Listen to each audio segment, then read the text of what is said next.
On a day meant for joy and new beginnings, the ballroom glowed with the delicate scent of roses and vanilla candles.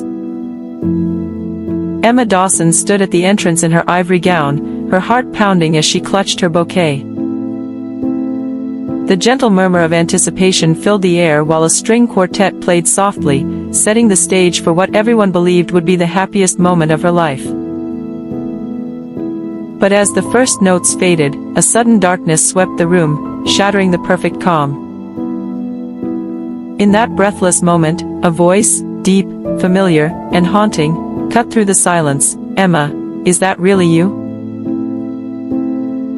In an instant, the celebration turned into a vortex of memories and unanswered questions. The voice belonged to Liam Hale, the man who had vanished 7 years ago with nothing more than a note that simply read, "I'm sorry. I have to go." His unexpected reappearance was as shocking as it was impossible, igniting old scars and forgotten passions that Emma had long tried to bury. Amidst the chaotic blackout, while guests groped in the darkness and the storm outside screamed its fury, Emma's inner world was rocked by the re-emergence of a love that had once defined her very being. The turmoil escalated as the once festive ballroom gave way to an intimate corridor where whispered emotions mingled with the echoes of hurried footsteps. With every step along the marble hallway, Emma's inner conflict deepened. The decision she thought was already made, to embrace the safe, steady love of Ryan Carter, was now being challenged by the storm of passion represented by Liam. In a tense confrontation, the past spilled forth. Liam's voice, raw and quivering with the weight of secrets, revealed the unbearable truth: he had left because he was dying. A rare heart condition had driven him away, and he had sought refuge in silence rather than watching his light fade while she lived a life of quiet happiness.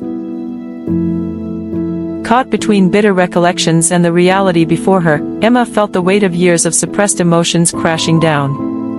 The corridor, illuminated by the flicker of candlelight, bore witness to a battle between memory and duty.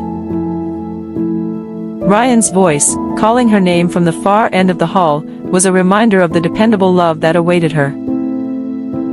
"Someone who should have never let her go," Liam declared, his words slicing through the tension like a sharp blade. Inside, the heart of the celebration trembled. The lights flickered back to life as the room filled with laughter and clapping, making the chaotic emotions unfold in stark contrast with the world's insistence on celebrating perfection.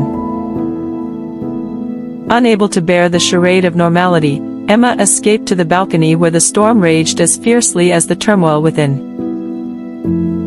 Beneath the relentless downpour, her delicate gown clung to her like memories of love both lost and found. The rain mingled with her tears, each drop a reminder that sometimes truth is as harsh and cleansing as the storm itself. It was here, in the raw and teeming openness of the storm, that Ryan followed, his presence a beacon of unconditional care. Draping his jacket over her shoulders, he whispered with a tenderness that belied the chaos, "You don't have to say it." But the quiet embrace could not drown the clash of past and present. Emma, trembling with pain and hope, took hesitant steps toward Liam, who stood, rain-drenched and determined, beneath the open sky. Gently, as if offering a lifeline, she asked, "Liam, what if we're too late?" With a voice full of both regret and quiet resolution, Liam replied, "Then let's make the time we have enough."